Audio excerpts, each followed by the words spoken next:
Hello everyone. Welcome to Dakshin academy Telugu. So మనం ఇవాళ జియోటెక్నాలజీలో soil structure and clay mineralogy గురించి చదువుకుందాం. ఫస్ట్ ఇది ఐఈఎస్కి చాలా ఇంపార్టెంట్. గేట్ కూడా కొన్ని క్వశ్చన్స్ రావచ్చు. ఓకే, సో ఇప్పుడు ఫస్ట్ సాయిల్ స్ట్రక్చర్ అంటే ఏంటి అంటే, ఇప్పుడు ఖచ్చితంగా సాయిల్ ఏముంటాయి, ఇలాగా పార్టికల్స్ ఉంటాయి కదా, సాయిల్ పార్టికల్స్. వీటిని ఎలా అరేంజ్ చేసాము అనే దాన్నే మనం ఏమంటాము, సాయిల్ స్ట్రక్చర్ అంటాం. Geometric arrangement of soil particles. Soil structure అంటే ఏంటి, జామెట్రికల్గా ఇవి ఎలా అరేంజ్ చేసాము అని. ఓకే, సో మనకు ఎన్ని టైప్స్గా అరేంజ్మెంట్ ఉంటుంది అంటే, single grained structure, honeycombed, flocculent, dispersed, ఇవి మెయిన్. ఇంకా మనకు ఈ కాంపోజిట్ ఇవన్నీ ఉంటాయి. సో ఎగ్జామ్కి మెయిన్గా ఈ 4 మనకు ఇంపార్టెంట్. సో ఒక్కొక్క దాని గురించి చూద్దాం. సింగిల్ గ్రెయిన్డ్ స్ట్రక్చర్ అంటే ఏంటి అంటే, ఇప్పుడు మనకు గ్రావెల్, ఓకే, లేదు అంటే శాండ్, ఇలాంటి పార్టికల్స్ ఎలా ఉంటాయి. ఇప్పుడు మనం ఒక వాటర్ తీసుకొని, ఓకే, సస్పెన్షన్ ఏదైనా సరే, ఈ గ్రావెల్ శాండ్ వేసామనుకోండి, ఇవి ఎలా డిపాజిట్ అవుతాయి, ఇండివిజువల్గానే డిపాజిట్ అవుతాయి. వీటిలో ఒకదాన్నొకటి ఏది ఇన్ఫ్లుయెన్స్ చేసుకోదు. ఓకే, ఇంకొకటి ఈ రెండు దేనివల్ల ఇదవుతాయి, సెటిల్ అవుతాయి, గ్రావిటేషనల్ ఫోర్స్ మాత్రమే ఉంటుంది ఇక్కడ సెటిల్ అవ్వడానికి. ఓకే, సో ఈ గ్రావెల్, శాండ్ లాంటి course grained structures gravitational force వల్ల మనకు సింగిల్ గ్రెయిన్గా సెటిల్ అవుతూ వస్తాయి. ఓకే, దాన్ని సింగిల్ గ్రెయిన్డ్ స్ట్రక్చర్ అంటాం. మనకి ఎగ్జామ్కి ఇంపార్టెంట్ ఏంటి అంటే, మనకు ఈ సింగిల్ గ్రెయిన్డ్ స్ట్రక్చర్ అనేది ఎలాంటి టైప్ ఆఫ్ సాయిల్స్లో ఫామ్ అవుతుంది అని. ఎలాంటి టైప్ ఆఫ్ సాయిల్స్లో ఫామ్ అవుతుంది, గ్రావెల్ అండ్ కోర్స్ శాండ్. శాండ్లో కూడా ఫైన్ శాండ్ కాదు, గ్రావెల్ అండ్ కోర్స్ శాండ్. వీటన్నిటికంటే ముందు మనకు సైజ్ ఆఫ్ పార్టికల్స్ని బట్టి మనకు ఎలా డివైడ్ చేసుకుంటాము, సాయిల్ని ఎలా క్లాసిఫై చేసుకుంటాము అనేది తెలియాలి. నెక్స్ట్ క్లాసిఫికేషన్ ఆఫ్ సాయిల్స్, మనకు గ్రెయిన్ డిస్ట్రిబ్యూషన్ కర్వ్, ఇవన్నీ చెప్పేటప్పుడు క్లియర్గా చెప్తాను. ఇప్పుడు ప్రస్తుతానికైతే మనం గ్రేటర్ దాన్ 4.75 mm అయితే దాన్ని మనం గ్రావెల్ అంటాం. Okay, 4.75 to 75 micron, 4.75 mm to 75 micron అయితే దాన్ని మనం శాండ్ అంటాం. ఈ శాండ్లో కూడా 0.425 mm కంటే పైన ఉన్నది కోర్స్ శాండ్ అవుతుంది, కింద ఉన్నది ఫైన్ శాండ్ అవుతుంది. తర్వాత 75 మైక్రాన్స్ నుండి 2 మైక్రాన్స్ వరకు సైజ్ ఉంటే దాన్ని సిల్ట్ అంటాం. లెస్ దాన్ 2 మైక్రాన్స్ సైజ్ ఉంటే దాన్ని క్లే అంటాం. ఈ సైజెస్ అనేవి చాలా ఇంపార్టెంట్ కాంపిటేటివ్ ఎగ్జామ్స్కి కూడా. మనం రీకాల్ క్వశ్చన్స్ అంటాం కదా, ఓకే, సింపుల్గా రీకాల్ చేసి మార్క్ చేసినవి వీటిని. ఇక్కడ 4.75 to some 80 mm వరకు మనం గ్రావెల్ అనే అంటాం. గ్రేటర్ దాన్ 80 mm అంటే ఏమవుతుంది అంటే, అవి కొంచెం బౌల్డర్స్ ఇలా వస్తాయి. ఓకే, సో ఇప్పుడు గ్రావెల్ అంటే గ్రేటర్ దాన్ 4.75 mm, శాండ్ అంటే 4.75 to 75 మైక్రాన్, సిల్ట్ అంటే 75 మైక్రాన్ టు 2 మైక్రాన్, క్లే అంటే ఏంటి, లెస్ దాన్ 2 మైక్రాన్. సో ఈ గ్రావెల్ అండ్ కోర్స్ శాండ్లో అంటే ఎంత, ఈ 0.25 mm కంటే పైన సైజు ఉన్న శాండ్లో ఈ 0.425 mm కంటే తక్కువ అంటే 75 మైక్రాన్ వరకు ఉండేది ఇది ఫైన్ శాండ్. ఓకే, ఈ 0.425 నుండి ఈ 4.75 వరకు ఉంది కోర్సు శాండ్. ఓకే, సో ఈ గ్రావెల్ అండ్ కోర్సు శాండ్లో మాత్రం మనకు సింగిల్ గ్రెయిన్డ్ స్ట్రక్చర్ వస్తుంది. సింగిల్ గ్రెయిన్డ్ స్ట్రక్చర్ అంటే ఏంటి అంటే, ఇవి సింగిల్గా మనం వాటర్లో ఏదైనా సస్పెన్షన్లో వేసినప్పుడు సర్ఫేస్ యాక్టివిటీ అనేది లేకుండా, ఒకదానిపైన ఒకటి ఇన్ఫ్లుయెన్స్ చేసుకోకుండా వచ్చి ఓన్లీ గ్రావిటేషనల్ ఫోర్స్తో మాత్రమే సెటిల్ అవుతాయి. ఓకే, ఇది సింగిల్ గ్రెయిన్ స్ట్రక్చర్. దీంట్లో మనకు 2 టైప్స్గా అరేంజ్మెంట్ ఉంటుంది. ఒకటేంటి అంటే ఇలాగా లూజ్, ఇప్పుడు ఇది యాంగులర్, ఏదో ఒకటి యాంగులర్ తీసుకున్నాం అనుకోండి, మనము యాంగులర్గానే ఉంటాయి కదా మ్యాక్సిమం. ఇవి ఫిజికల్ వెదరింగ్ వల్ల ఫామ్ అవుతాయి. మనకు స్టార్టింగ్ ఆరిజిన్ ఆఫ్ సాయిల్స్లో చెప్పుంటాను, ఫిజికల్ వెదరింగ్ వల్ల కోర్స్ గ్రైన్డ్ ఇవి ఫామ్ అవుతాయి, కెమికల్ వెదరింగ్ వల్ల క్లేస్ ఫామ్ అవుతాయి. సో ఈ ఫిజికల్ వెదరింగ్ వల్ల ఫామ్ అయ్యేవి మ్యాక్సిమం ఏ షేప్లో ఉంటాయి, యాంగులర్ షేప్లో ఉంటాయి. ఓకే, సో ఈ యాంగులర్ షేప్లో ఉన్నవి లూజ్గా అరేంజ్ చేసామనుకోండి, అంటే ఇక్కడ చూడండి ఇక్కడ గ్యాప్ ఉంది కదా, ఇలాగా లూజ్గా అరేంజ్ చేస్తే వీటిని ఏమంటాం, ఇది లూజ్గా అరేంజ్ చేసినట్టు. అదే డెన్స్ అనుకోండి, ఇక్కడ చూడండి ఇక్కడ ఒక గ్యాప్, ఇక్కడ ఒక గ్యాప్, అంతే. అంటే వాయిడ్ రేషియో, ఇక్కడ వాయిడ్ రేషియో అనేది ఎలా ఉంది, లూజ్ దీంట్లో వాయిడ్ రేషియో మ్యాక్సిమం ఉంది, డెన్స్ కండిషన్లో వాయిడ్ రేషియో అనేది చాలా మినిమం ఉంది. ఓకే, అలా కాకుండా మనకు పర్ఫెక్ట్లీ స్పెరికల్ పార్టికల్స్ అంటే ఎలాగా అంటే ఇలాగా రౌండ్గా ఉన్న పర్ఫెక్ట్లీ స్పెరికల్ పార్టికల్స్ ఇలాగా ఒకదాని కింద ఒకటి ఇలా అరేంజ్ చేసుకున్నాం అనుకోండి, ఓన్లీ పర్ఫెక్ట్లీ స్పెరికల్ పార్టికల్స్ మాత్రమే ఈ కేసులో. ఓకే, సో ఇలా అరేంజ్ చేసుకుంటే డయాగ్నల్గా కాకుండా ఇలాగా ఒకదానిపైన ఒకటి అరేంజ్ చేసుకున్నప్పుడు దీన్ని మనం లూజ్ అరేంజ్మెంట్ అంటాం. అప్పుడు మనకు ఈ వాయిడ్ రేషియో ఎంత ఉంటుంది అంటే 0.91, ఇది గుర్తుపెట్టుకోండి. ఓకే, మ్యాక్సిమం ఉంటుంది, ఎంత ఉంటుంది ఇది మ్యాక్సిమం వాయిడ్ రేషియో ఎంత, 0.91. ఇది ఓన్లీ ఎప్పుడు పర్ఫెక్ట్లీ స్పెరికల్గా ఉన్నప్పుడు. ఇంకో అలా కాకుండా డెన్స్ ప్యాకింగ్ ఎలా ఉంటుంది అంటే ఇప్పుడు ఇవి పార్టికల్స్ అనుకోండి. ఓకే, సింగిల్ గ్రెయిన్ స్ట్రక్చర్ కదా, గ్రెయిన్ ఇలాగా ఓకే ఇలాగున్నాయనుకోండి, ఎలా అరేంజ్ చేస్తున్నాం, డయాగనల్గా అరేంజ్ చేస్తున్నాం. చూడండి ఒకదానిపైన ఒకటి ఇలా అరేంజ్ చేయట్లేదు, అప్పుడు ఇక్కడ వాయిడ్స్ వచ్చాయి మనకు ఒకదానిపైన ఒకటి అరేంజ్ చేసుకున్నప్పుడు. అలా కాకుండా డయాగనల్గా మనము ఇలాగా డయాగనల్గా అరేంజ్ చేసినప్పుడు ఫుల్ ప్యాక్డ్ లాగా వస్తుంది కదా, దీన్ని ఏమంటాము అంటే డెన్స్ స్టేట్ అంటాం. అప్పుడు వాయిడ్ రేషియో మనకి ఏమవుతుంది, అన్నింటికంటే మినిమం ఇది అవుతుంది, ఎంత 0.35. ఈ వాల్యూస్ కూడా గుర్తుపెట్టుకోండి. లూజ్ కండిషన్లో వాయిడ్ రేషియో మ్యాక్సిమం అవుతుంది. పర్ఫెక్ట్లీ స్పెరికల్ పార్టికల్స్ ఒకవేళ తీసుకుంటే మనకు ఆ మ్యాక్సిమం వాయిడ్ రేషియో ఎంత ఉంటుంది, ఈక్వల్ టు 0.91. అదే డెన్స్ ప్యాకింగ్ తీసుకుంటే ఈ మినిమం ఉంటుంది, ఎంత ఉంటుంది 0.35. ఓకే, ఈ సింగిల్ గ్రెయిన్ స్ట్రక్చర్ అనేది ఎందులో ఇది అవుతుంది, సో గ్రావెల్స్ అండ్ కోర్స్ శాండ్లో ఉంటుంది. ఓకే, సో ఇది నెక్స్ట్ స్ట్రక్చర్ ఏంటి, హనీ కూంబ్డ్ స్ట్రక్చర్.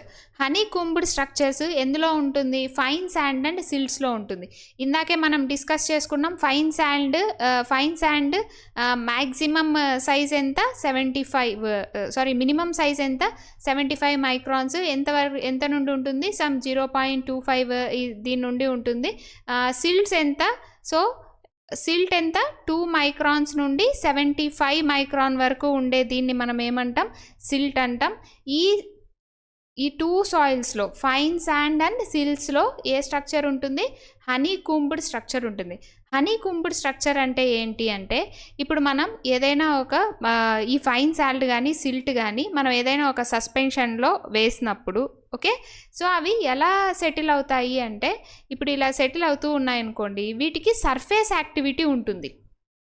ఈ ఫైన్ శాండ్ అండ్ సిల్ట్స్ ఎలా ఉంటాయి, చిన్న చిన్న పార్టికల్స్ కదా, సో వీటికి ఏముంటుంది, సర్ఫేస్ యాక్టివిటీ ఉంటుంది. అంటే మీన్ ఎలాగుంటుందంటే ఎగ్జాక్ట్లీ సర్ఫేస్ యాక్టివిటీ అని కాకపోయినా ఇవి ఓన్లీ గ్రావిటేషనల్ ఫోర్స్ మాత్రమే ఉండదు. మెయిన్గా క్లేస్లో సర్ఫేస్ యాక్టివిటీ ఉంటుంది. గ్రావిటేషనల్ ఫోర్స్తో పాటు ఒక పార్టికల్ని ఇన్ఫ్లుయెన్స్ కూడా చేసుకుంటాయి. అంటే ఇప్పుడు ఈ పార్టికల్స్ ఉన్నాయి కదా, ఇలాగా ఇంకొక పార్టికల్ ఇలాగా ఒకదాన్ని ఒకటి ఇన్ఫ్లుయెన్స్ చేసుకుంటాయి. పైగా ఆల్రెడీ సెటిల్ అయిన పార్టికల్స్ కూడా వీటిని ఇన్ఫ్లుయెన్స్ చేస్తాయి, ఏ డైరెక్షన్లో వెళ్ళాలి ఎలాగా అని. అవి సెటిల్ అయ్యేటప్పటికి ఎలా ఫామ్ అవుతాయి అంటే ఇలాగా ఆర్చెస్ లాగా ఫామ్ అవుతాయి. ఓకే, సో ఇప్పుడు ఇది ఎలా ఉంది, ఈ స్ట్రక్చర్ని మనం ఏమంటాం, హనీ కూంబ్డ్ స్ట్రక్చర్ అంటాం. ఎగ్జామ్కి ఇంపార్టెంట్ ఏంటి అంటే జస్ట్ ఏమడుగుతారు, హనీ కూంబ్డ్ స్ట్రక్చర్ అనేది ఎందులో ఉంటుంది అని, మనం ఫైన్ శాండ్ అండ్ సిల్ట్స్లో ఉంటుంది అనేది పిక్ చేసుకోవాలి. సో ఈ హనీ కూంబ్డ్ స్ట్రక్చర్ అనేది ఇదంతా అంతే ఇంపార్టెంట్ కాదు. So okay, so honeycombed structure అనేది మనకు ఫైన్ శాండ్ అండ్ సిల్ట్స్లో ఉంటుంది, సెన్సిటివ్ టు వైబ్రేషన్. ఎందుకు, ఇప్పుడు దీనికి ఎక్కడన్నా ఇప్పుడు సపోజ్ ఒక ఈ సాయిల్లో పైల్ అనేది డ్రైవ్ చేసాం వైబ్రేషన్తో, సో ఇవన్నీ ఏమవుతుంది, ఇవన్నీ కదిలిపోయి వాల్యూమ్ అనేది తగ్గిపోతుంది. ఓకే, డ్రైవింగ్ అనే హై సెన్సిటివ్ టు వైబ్రేషన్ అనే కాదు, ఒకవేళ మనం వాటర్తో సాచురేట్ చేసామనుకోండి, బాగా వాటర్లో దీన్ని తడిపేసినప్పుడు కూడా ఈ వాల్యూమ్ ఏమవుతుంది, రెడ్యూస్ అయిపోతుంది. ఎందుకు, ఈ గ్యాప్స్ అన్నీ ఇదైపోయి ఇది కొలాప్స్ అయిపోతుంది కాబట్టి. సో మనము ఇలాంటి సాయిల్లో కన్స్ట్రక్షన్స్ చేసేటప్పుడు చాలా జాగ్రత్తగా ఉండాలి. పైల్స్ డ్రైవ్ చేస్తున్నప్పుడు కానీ, ఓకే. సో వీటి షియర్ స్ట్రెంత్ క్యాలిక్యులేట్ చేస్తున్నప్పుడు అలాగంతా ఈ హనీకూంబ్డ్ స్ట్రక్చర్లో కొద్దిగా ఇది తీసుకోవాలి. నెక్స్ట్ ఇంకొకటి డ్రాబ్యాక్ ఏంటి, దీంట్లో హై వాయిడ్ రేషియో ఉంటుంది కదా. సో మనకి ఇది చూడండి, ఇదంతా వాయిడ్సే కదా. సో ఇదేంటి, ఇది హై వాయిడ్ రేషియో ఉంటుంది హనీకూంబ్డ్ స్ట్రక్చర్లో. ఓకే. సో నెక్స్ట్ స్ట్రక్చర్ ఏంటి, ఫ్లాక్యులేటెడ్ స్ట్రక్చర్. ఫ్లాక్యులేటెడ్ స్ట్రక్చర్ అంటే ఏంటి అంటే, ఇప్పుడు మనకు ఇది ఒక క్లే పార్టికల్ అనుకోండి. ఓకే. సో ఒక సైడ్ ఇక్కడ ఏముంటుంది, ఓకే, నెగటివ్ ఛార్జ్ ఉంటుంది, ఇక్కడ పాజిటివ్ ఛార్జ్ ఉంటుంది. అంటే మనం మళ్ళీ ఇంకొక నెగటివ్ ఛార్జ్ ఉన్నది ఏదైనా సరే, ఇప్పుడు ఇక్కడ చూడండి, ఇక్కడ ఏమైంది, ఇది నెగటివ్ ఛార్జ్ ఉంటుంది కదా, ఈ నెగటివ్ ఛార్జ్ ఉన్నది ఏదైనా వచ్చి ఇలాగా ఫేస్ టు ఎడ్జ్ కనెక్ట్ అవుతుంది. ఓకే. సో ఇలాగా ఏమైంది, ఇలాగా. ఓకే. సో కొన్ని ఏంటి అంటే ఎడ్జ్ టు ఫేస్, లేదంటే ఎడ్జ్ టు ఎడ్జ్, ఇంకొకటి ఎడ్జ్ టు ఎడ్జ్, ఇలాగా కనెక్ట్ అయితే దాన్ని ఏమంటాం మనం, ఫ్లాక్యులేటెడ్ స్ట్రక్చర్ అంటాం. ఇది ఎందులో మనకు కనబడుతుంది, ఇది ఇంపార్టెంట్. ఫ్లాక్యులేటెడ్ స్ట్రక్చర్ అనేది ఎందులో ఉంటుంది, క్లే పార్టికల్లో ఉంటుంది. క్లే పార్టికల్ ఏ షేప్లో ఉంటుంది, ఫ్లేకీ షేప్. స్పెరికల్ షేప్ అంటే ఇలా రౌండ్గా ఉంటుంది కదా, ఫ్లేకీ షేప్ అంటే ఇలాగా ఎలాంగేటెడ్గా ఉంటుంది. ఈ స్పెరికల్ షేప్ మ్యాక్సిమం ఎందులో ఉంటుంది, శాండ్స్ అండ్ గ్రావెల్లో ఉంటుంది. ఈ ఫ్లేకీ షేప్ ఎలాగుంటుంది, క్లేస్లో ఉంటుంది. ఓకే. సో ఈ క్లేస్ పైన సర్ఫేస్ యాక్టివిటీ ఉంటుంది. ఓకే. ఎందుకు ఈ క్లేస్ ఎలా ఫామ్ అవుతాయి, కెమికల్ వెదరింగ్ వల్ల ఫామ్ అవుతాయి. ఓకే. సో ఈ క్లేస్లో సర్ఫేస్ యాక్టివిటీ ఉంటుంది. సర్ఫేస్ యాక్టివిటీ అంటే ఏంటి, ఎలక్ట్రిక్ ఛార్జెస్ ఉంటాయి క్లే పార్టికల్ పైన. సో ఈ ఎలక్ట్రిక్ ఛార్జెస్ ఆపోజిట్గా ఉన్నప్పుడు, అంటే పాజిటివ్ అండ్ నెగటివ్ ఏమవుతాయి, face to face, face to edge ఇలా కనెక్ట్ అయ్యి ఒక స్టెబుల్ స్ట్రక్చర్ అనేది ఫామ్ చేసుకుంటాయి. మనం డిస్టర్బ్ చేయనంత వరకు ఈ స్టెబుల్ స్ట్రక్చర్ అలానే ఉంటుంది. ఓకే. సో దాన్ని మనం ఏమంటాం, ఫ్లాక్యులేటెడ్ స్ట్రక్చర్ అని అంటాం. ఓకే. ఇక్కడ కనిపిస్తుంది కదా, ఇది ఫ్లాక్యులేటెడ్ స్ట్రక్చర్. ఇక్కడ చూడండి, ఇక్కడ ఒక ఎండ్ ఉంది, ఇక్కడ ఒక ఎండ్ ఉంది. ఓకే. సో నెక్స్ట్ ఇదేంటి అంటే డిస్పర్స్డ్ స్ట్రక్చర్. ఇప్పుడు ఈ ఫ్లాక్యులేటెడ్ స్ట్రక్చర్ని మనము డిస్టర్బ్ చేసామనుకోండి, ఏదో ఒక డ్రైవింగ్ చేసాం, పైల్ డ్రైవింగ్ కానీ ఎలాగో డిస్టర్బ్ చేసినప్పుడు ఏమవుతుంది, ఇవన్నీ ఇలాగా డిస్పర్స్, ఇవి ఉంటాయి కదా, ఇవన్నీ ఏమవుతాయి అంటే ఇలాగా ఫామ్ అయిపోతాయి. ఇదేంటి, ఈ క్లే పార్టికల్సే, ఇవి కూడా ఫ్లేకీ పార్టికల్సే, కానీ ఇంతకు ముందులాగా స్టెబుల్గా ఆపోజిట్ ఛార్జెస్తో అట్రాక్ట్ అయ్యి కాకుండా రిపల్సివ్ ఫోర్సెస్ డెవలప్ అవుతాయి. ఓకే. సో ఇది అందువల్ల ఇదేంటిది అన్స్టేబుల్ స్ట్రక్చర్. ఇది ఎక్కడ, ఈ డిస్పర్స్డ్ స్ట్రక్చర్ ఎందులో ఉంటుంది, రీమౌల్డెడ్ క్లేస్. అంటే క్లేస్ ఒరిజినల్ స్ట్రక్చర్ నుండి డిస్టర్బ్ చేసిన క్లేస్లో మనకు ఈ రీమౌల్డెడ్ క్లేస్ ఉంటాయి. ఏ ఫోర్సెస్ ఉంటాయి, రిపల్సివ్ ఫోర్సెస్ ఉంటాయి. ఇవేంటంటే edge to edge, face to face. ఇప్పుడు చూడండి, ఇది ఎడ్జ్ టు ఎడ్జ్, ఇక్కడ నెగటివ్ ఉంటుంది కదా, సారీ ఇది పాజిటివ్, ఇక్కడ నెగటివ్ ఉంటుంది కదా, ఇక్కడ కూడా సైడ్లో ఏముంటుంది, నెగటివ్ ఉంటుంది. So face to face same charges ఎప్పుడు ఏమవుతాయి, రిపల్స్ అవుతాయి. ఓకే. అందువల్ల ఇది అన్స్టేబుల్గా ఉంటుంది. సో ఇది మనం గుర్తుపెట్టుకోవాల్సింది, edge to edge, face to face ఉంటాయి. వీటిని ఎందులో ఉంటుంది, ఇది రీమౌల్డెడ్ క్లేస్లో డిస్పర్స్డ్ స్ట్రక్చర్ అనేది ఉంటుంది. ఓకే. సో ఇప్పుడు ఒకసారి మనం 4 టైప్స్ ఆఫ్ సాయిల్ స్ట్రక్చర్లో 4 టైప్స్ మనకు మెయిన్ ఉంటాయి. ఇంపార్టెంట్ ఏంటి అంటే ఏ సాయిల్లో ఏ టైప్ ఆఫ్ స్ట్రక్చర్ ఉంటుంది అనేది గుర్తుపెట్టుకుంటే చాలు. సింగిల్ గ్రెయిన్డ్ స్ట్రక్చర్ ఒకటి. ఓకే. ఇది ఎందులో ఉంటుంది, గ్రావెల్ అండ్ కోర్స్ శాండ్లో ఉంటుంది. ఓకే. సో సెకండ్ ఇదేంటి, సింగిల్ గ్రెయిన్డ్ స్ట్రక్చర్. తర్వాత మనము ఫ్లాక్యులెంట్, డిస్పర్స్డ్ ఫ్లాక్యులెంట్ కంటే ముందు హనీకూంబ్డ్ స్ట్రక్చర్ డిస్కస్ చేసాం. ఓకే. సో సెకండ్ది హనీకూంబ్డ్ స్ట్రక్చర్. సో ఈ హనీకూంబ్డ్ స్ట్రక్చర్ ఎందులో ఉంటుంది, ఫైన్ శాండ్ అండ్ సిల్ట్లో ఉంటుంది. Okay. So next third structure ఏంటి, ఫ్లాక్యులెంట్. ఈ ఫ్లాక్యులెంట్ అండ్ డిస్పర్స్డ్ రెండు కూడా ఎందులో ఉంటాయి, క్లేస్లోనే ఉంటాయి. బట్ ఏంటి అంటే ఈ రెండు ఫ్లాకులెంట్ ఏమో అన్డిస్టర్బ్డ్ క్లేస్లో ఉంటుంది. ఓకే, అన్డిస్టర్బ్డ్ క్లేస్లో స్టెబుల్గా ఉండే స్ట్రక్చర్ని అట్రాక్టివ్ ఫోర్సెస్తో మనం ఫ్లాకులెంట్ స్ట్రక్చర్ అంటాం. డిస్పర్స్డ్ స్ట్రక్చర్ అంటే ఏంటి అంటే రీమౌల్డెడ్ క్లేస్. ఒకసారి మనం డిస్టర్బ్ చేసామనుకోండి ఆ క్లేస్లో మనకు ఈ డిస్పర్స్డ్ స్ట్రక్చర్ ఉంటుంది. ఇది అన్స్టేబుల్, ఎందుకంటే ఇందులో ఏముంటాయి, రిపల్సివ్ ఫోర్సెస్ ఉంటాయి. ఇది గుర్తుపెట్టుకుంటే చాలు మనకు ఏ టైప్ ఆఫ్ సాయిల్ స్ట్రక్చర్ ఎందులో ఉంటుంది, ఏ టైప్ ఆఫ్ సాయిల్లో ఉంటుంది అని. సో నెక్స్ట్ టాపిక్ థిక్సోట్రోపీ అంటాం. థిక్సోట్రోపీ అంటే ఇందాక మనం చెప్పిన ఎగ్జాంపుల్లో ఇప్పుడు ఫ్లాకులెంట్ స్ట్రక్చర్లో మనకు క్లేస్ ఎలా ఉన్నాయి, ఇది ఎలా ఉంది, ఇలాగా స్ట్రాంగ్గా ఉంది కదా. ఓకే, సో ఇలాగా ఏదో ఒక స్ట్రక్చర్ మనకు ఇది ఉందనుకోండి. సో ఇది ఇక్కడేమో మనకు నెగిటివ్ ఫోర్స్ ఉంటుంది, ఇక్కడ పాజిటివ్ ఫోర్స్తో ఇది ఉంటుంది. ఇది డిస్పర్స్డ్ స్ట్రక్చర్ ఎలా ఉంది, డిస్పర్స్డ్ స్ట్రక్చర్ ఇలాగా. Okay, edge to edge connection, కానీ ఇంకా ఇది ఒక ఫేస్ కాబట్టి face to face. Okay, so ఇది మన డిస్పర్స్డ్ స్ట్రక్చర్. ఓకే, సో మనం డిస్పర్స్ చేసిన తర్వాత ఒక కాన్స్టెంట్ వాటర్ కంటెంట్ దగ్గర, అంటే వాటర్ కంటెంట్ చేంజ్ లేకుండా కొద్ది రోజులు మనం అలానే వదిలేసామనుకోండి, మళ్ళీ ఇది రీగెయిన్ స్ట్రెంగ్త్ అయ్యి ఫ్లాకులెంట్ స్ట్రక్చర్కి రీఅరేంజ్ అయిపోతాయి పార్టికల్స్. సో ఇక్కడ ఏమవుతోంది, రీగెయినింగ్ ద స్ట్రెంగ్త్.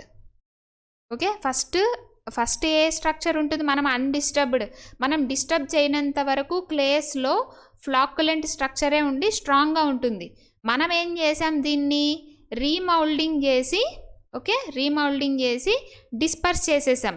ఈ డిస్పర్స్ చేసిన తర్వాత మళ్ళీ ఏమవుతుంది, ఇది స్ట్రెంగ్త్ని రీగెయిన్ చేసుకొని ఫ్లాకులెంట్ స్టెబుల్ కండిషన్కి వస్తుంది. ఓకే, ఫ్లాకులెంట్ అంటే ఏంటి, స్టెబుల్ కండిషన్కి వస్తుంది. ఓకే, సో మనం ఏదైతే ఈ రీగెయినింగ్ ద స్ట్రెంగ్త్ ఉంటుందో దీన్ని మనం ఏమంటామంటే థిక్సోట్రోపీ అంటాం. ఓకే, ఇక్కడ ఖచ్చితంగా ఏముండాలి, వాటర్ కంటెంట్ అనేది కాన్స్టెంట్గా ఉండాలి. ఓకే, సో ఈ డయాగ్రామ్ గుర్తుపెట్టుకోండి. అన్ని ఫ్లాకులెంట్ అంటే ఏంటి, స్టెబుల్గా ఉంటుంది, edge to face to edge connections ఉంటాయి, ఫేస్ టు ఎడ్జ్ కనెక్షన్స్ ఉంటాయి. తర్వాత డిస్పర్స్డ్ అంటే ఏంటి, మనం ఏదైనా రీమౌల్డింగ్ చేసి దాన్ని డిస్పర్స్ చేస్తే డిస్పర్స్డ్ ఉంటాయి. ఇక్కడ ఏంటంటే ఫేస్ టు ఫేస్, తర్వాత ఎడ్జ్ టు ఎడ్జ్ కనెక్షన్స్ ఉంటాయి. ఈ డిస్పర్స్డ్ అనేది అన్స్టేబుల్గా ఉంటుంది.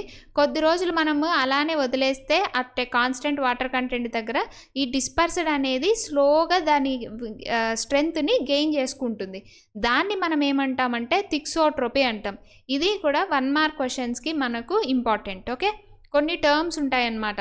యాక్టివిటీ ఇప్పుడు మనం నెక్స్ట్ క్లాసెస్లో డిస్కస్ చేసేటప్పుడు చేస్తాం. తర్వాత సెన్సిటివిటీ, ఓకే, థిక్సోట్రోపీ, ఇలాంటి టర్మ్స్ ఏంటి అంటే జస్ట్ క్వశ్చన్లో ఆ టర్మ్ అంటే ఏంటి ఇచ్చి ఆప్షన్స్లో డిఫరెంట్గా ఇస్తూ ఉంటారు. మనం ఏది పిక్ చేసుకోవాలి, regaining the strength with passage of time. ఏం లేదు, ఒక సాయిల్ని కదిపి మనం వదిలేస్తే అలానే దాన్ని మళ్ళీ ఇది చేయకుండా కొద్ది రోజులకు దాని ఒరిజినల్ స్ట్రెంగ్త్ని అది గెయిన్ చేసుకుంటుంది. ఆ గెయిన్ చేసుకునే రీగెయినింగ్ స్ట్రెంగ్త్ క్యాపబిలిటీని మనం ఏమంటాం, థిక్సోట్రోపీ అంటాం. దీనికి బెస్ట్ ఎగ్జాంపుల్ ఏంటి అంటే బెంటనైట్ క్లే.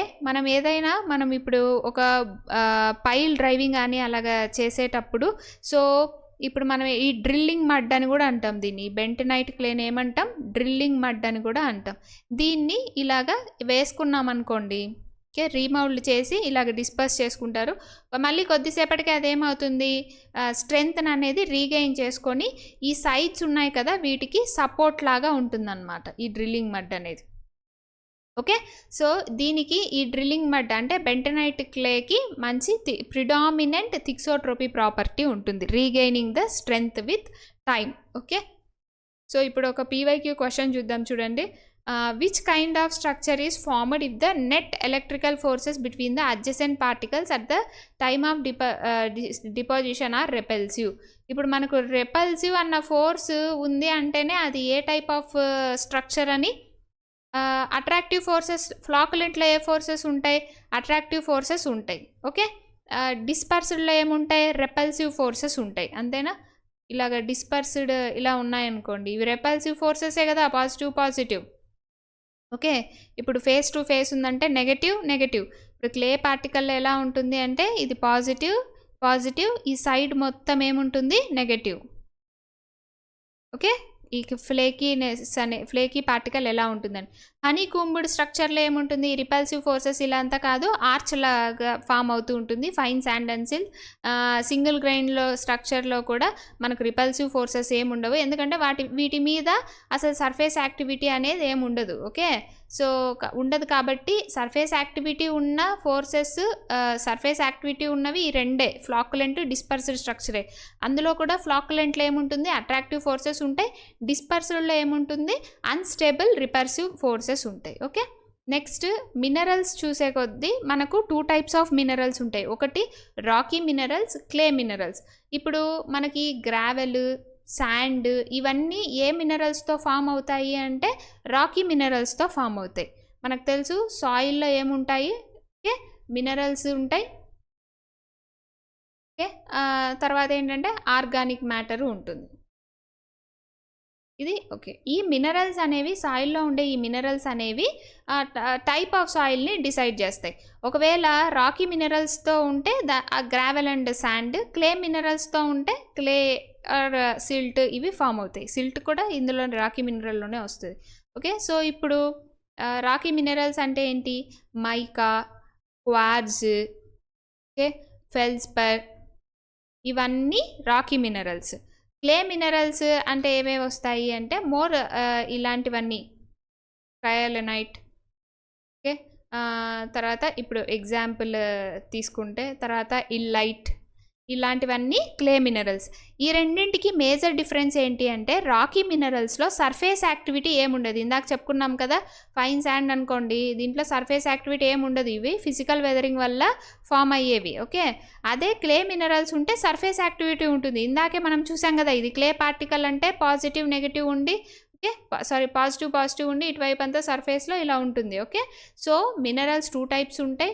రాకీ మినరల్స్లో సర్ఫేస్ యాక్టివిటీ ఉండదు, అదే క్లే మినరల్స్లో సర్ఫేస్ యాక్టివిటీ ఉంటుంది. ఓకే, సో ఇప్పుడు క్లే మినరల్స్లో ఒక్కొక్కటి చూస్తే కయోలెనైట్లో ఏముంటుందంటే no swelling and no shrinkage ఉంటుంది.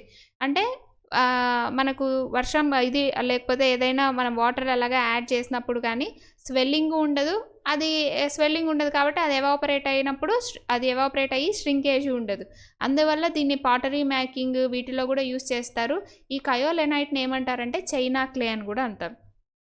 Next clay mineral illite. దీంట్లో మీడియం స్వెల్లింగ్, మీడియం ష్రింకేజ్ ఉంటుంది. మరీ అంత స్వెల్ అవ్వదు, మరీ అంత ష్రింకేజ్ అవ్వదు, మీడియంగా ఉంటుంది ఇల్లైట్ అనేది. మాంట్ మారిలోనైట్ అనేది ఇది ఎగ్జామ్కి కూడా ఇదే ఎగ్జాంపుల్, ఇది ఇంపార్టెంట్. సో మాంట్ మారిలోనైట్ ఏముంటుంది అంటే దీంట్లో స్వెల్లింగ్ ఎక్కువ, ష్రింకేజ్ ఎక్కువ. ఇది మెయిన్గా ఎక్కడ ఉంటుంది అంటే బ్లాక్ కాటన్ సాయిల్స్లో ఉంటుంది.